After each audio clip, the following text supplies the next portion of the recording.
Early remastered Metallica songs, now available with bass.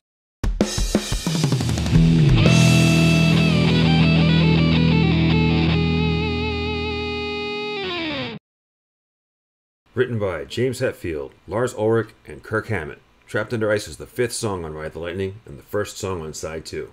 Let's do this. And let's head back into the library. Song 0205 is Trapped Under Ice. And as you can see, we have a Cliff Burton bass track split into many pieces to accompany the unaltered remaster and the bass enhanced version of that same remaster. And that's what my re-remastered songs are all about. Early Metallica, more bass. And this is my automation lane for Cliff's bass track on Trapped Under Ice. I raised a few things, I lowered a few things. It was all to make sure that all of his fills were audible, but the bass didn't become so loud that it was dominant and bass in your face. And we'll get into what I did as the episode goes on. Just want to illustrate the difference in sound between the 2016 reissued remastered version of Trapped Under Ice, which is right here,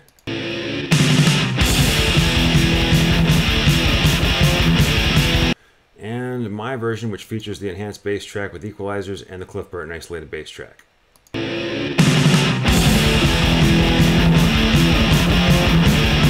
Alright. Cliff's not quite as loud as he could be on this song, and I'll get into why I believe that is in the next segment, but for right now, let's take a look at the remaster as it stands. Pretty cool. And this is with bass.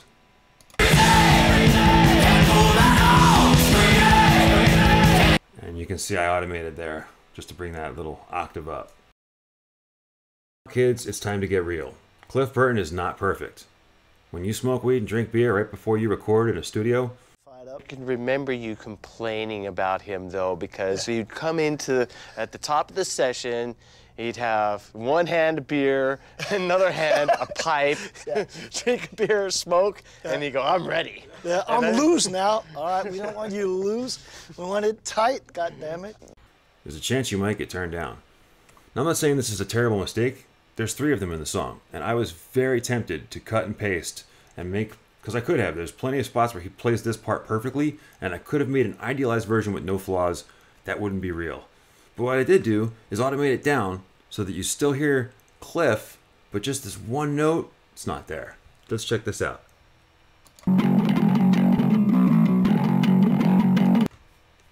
Nothing wrong with that note. Just took a swipe at it, and it sounds like this now. So when the album is with it,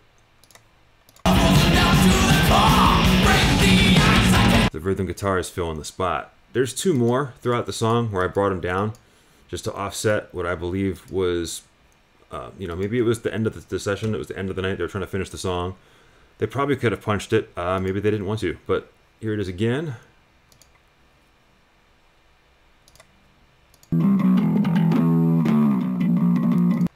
Let's de-automate that real fast. Right, there's a tiny little mistake. That happens in a lot of bass recordings though, it's not just Cliff.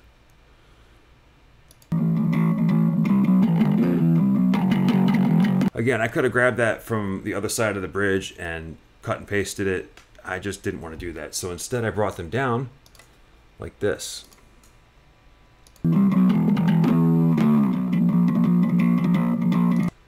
Same here. Swiped it down. And the James Hetfield rhythm guitar is filling the blanks with your ears. It's an audio illusion.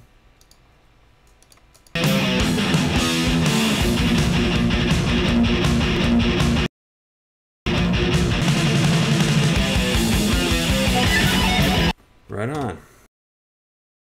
Ever since he was a young man, he played the silver ball.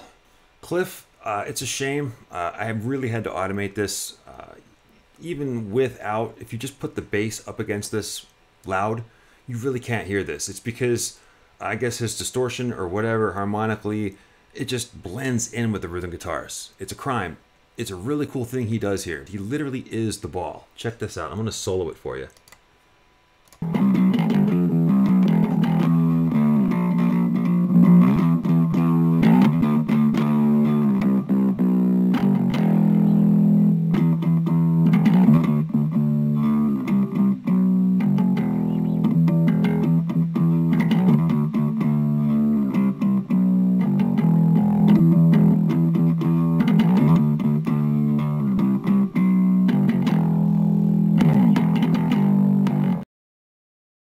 I'm sure you heard, each one of those octaves and fills jumped up in volume as they played. That's because if you don't do that, you can't hear them. For whatever reason, new strings, harmonics, Cliff's distortion, his bass disappears into the rhythm guitars on all those fills when he hits those notes.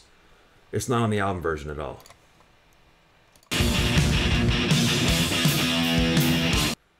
And here it is with bass. Alright, over here as well.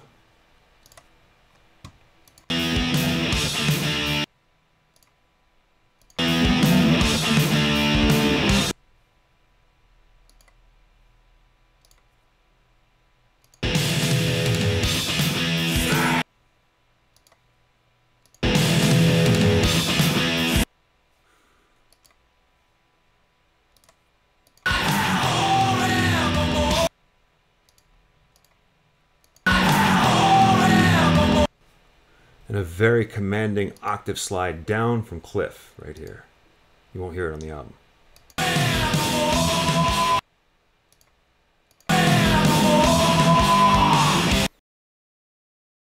All told, Trapped Under Ice had a total of 74 splits across 4 minutes and 4 seconds, which equates to approximately 1 split every 3.30 seconds.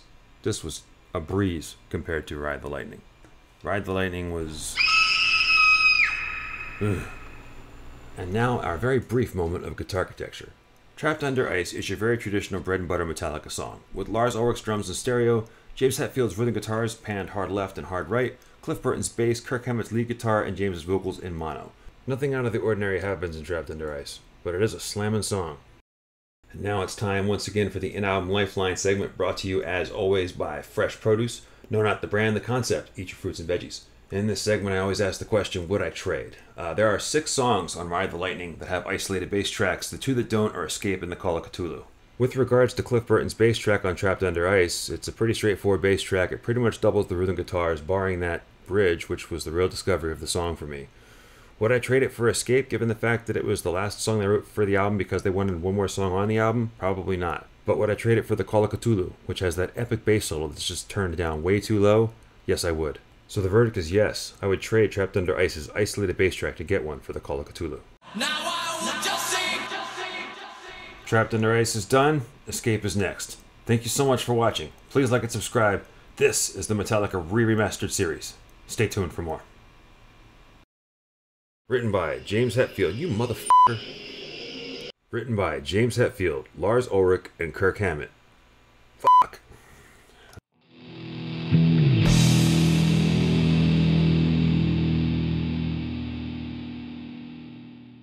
Early remaster. Fuck you.